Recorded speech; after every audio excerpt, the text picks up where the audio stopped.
Good afternoon. Here is the national news from BGI TV, Baba Bagede Imo TV.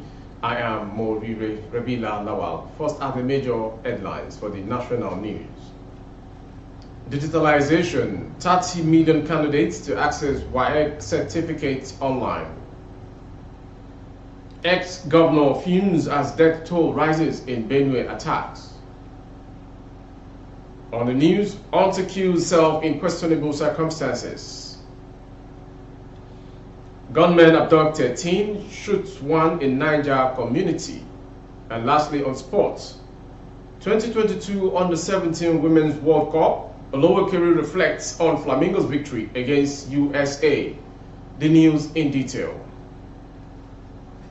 The newly launched West African Examination Council Waec digital certificate will be accessible to over 30 million candidates according to the examination board. This was stated by the head of National Office Waec Nigeria, Mr. Patrick Aregan, at the official launch of the digital certificate platform held on Thursday in Ikeja, Lagos.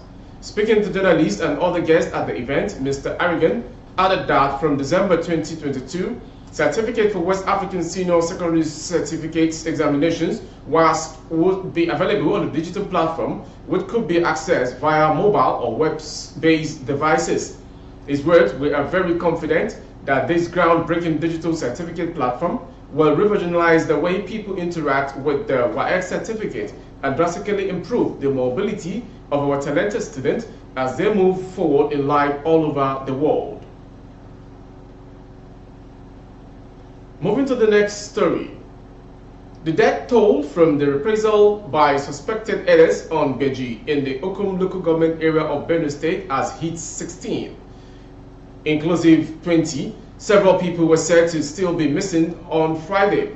The headers in the early hours of Wednesday invaded Beji community and shot indiscriminately, killing 18 people, including a policeman. The State Commissioner of Police, Wale Abbas, said that the invasion of the headers was likely to be a reprisal since 5 headers were reported to have been killed by locals in different local government and communities in Logo on Tuesday. Also, at another village, one of the headers rearing cows was attacked and killed, and thereafter locals rustled his cows, butchered and shed them. When this happened and we got wind of it, we are planning to meet and replicate the Fulani through their leader, Mayeti Allah, to avoid any reprisal unknown to us that they had their plan. During his visit to Beji on Friday, ex-governor of the state, who is now a senator representing the Northeast Senatorial District, Gabriel Suswan, decried the killings in Beji. Suswan, who decried the killings, said the president had further demonstrated ineptitude and lackadaisical attitude in protecting the lives of the people. He said the certain killings are highly unacceptable and unfortunate. The federal government has gone to sleep and do not care about the security of people and properties. Moving to the next story, a hunter who functions as a local vigilante in Adamawa State has killed himself in a circumstance considered too flimsy for suicide. The hunter Usman Alhaji Audu of Gada Meisaje in Gombe local government area shot himself to death allegedly after his mother berated him for beating his young son. Sources said Usman caned his 4-year-old son for returning late from an errand, a punishment which his mother, the boy's grandmother, considered too harsh and over which she cautioned Usman.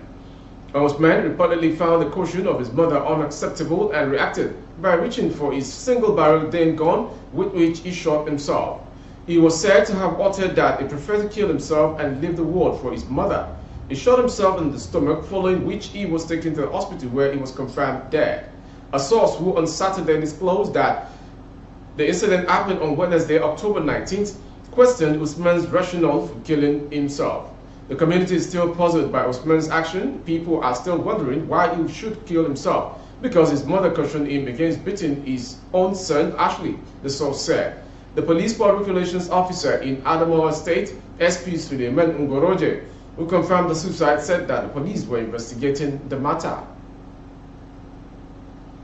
Moving on to the next story as on the national news. Armed men suspected to be bandits have attacked Meijaki village in Birnin Maza, Tashibu ward of La Pay local government area of Niger State, abducting 13 persons and shooting one in the process. The incident occurred at early hours of Friday around 1 a.m. when the villagers who were still asleep were woken by sporadic shootings. A community source told Channels Television that the community is in high tension following the attack and called for urgent need for security presence to forestall calm and stability in the area. It was reliably gathered that the criminals are currently occupying Bashimi Forest, where they hide to perpetrate their terror on the evil act at any targeted community, especially of recent with AK-47 rifles. Report revealed that over 500 security operatives of Operation Sharon Daji, including vigilantes, have stormed the area for a manhunt to apprehend the criminals. Effort to speak with the Police Public Relations Officer of Niger State Police Command and also Commissioner for Internal Security and Humanitarian Services for confirmation proved abortive. Moving on to the final story on the national news is the sports story.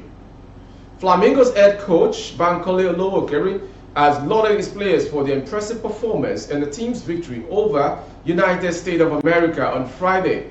The Flamingos sailed through to the semi-final at the FIFA Under-17 Women's World Cup after a thrilling 4-3 penalty shootout win against the Americans. The game was tied at 1-1 after 90 minutes. I am happy with the win. There is nothing I can give Nigerians than the win to the game, Olowokere said after the game. That wraps it up on the national news from BGI TV. Before we go, some quick headlines. Digitalization, 30 million candidates to access Waec certificates online. Ex-governor fumes at death toll rises in Benue attacks. We're also brought to you, Hùnt kills herself in questionable circumstances. And finally on sports, 2022 Under-17 Women's World Cup, Olowokere reflects on Flamingo's victory over USA. For more updates on YouTube, our handle is Gbagede Imo TV. Kindly subscribe and click on the notification bell, select option all to access our broadcast. On Facebook, Gbagede Imo with Alawiye Adebayo. Please like and follow the page. On Instagram, Gbagede Imo _22 for advert placement of your goods and services, coverage of events and function. Please dial the phone number streaming on your screen for advert placement only. Thank you for watching. I am Morire Rebila Lawal. Good afternoon.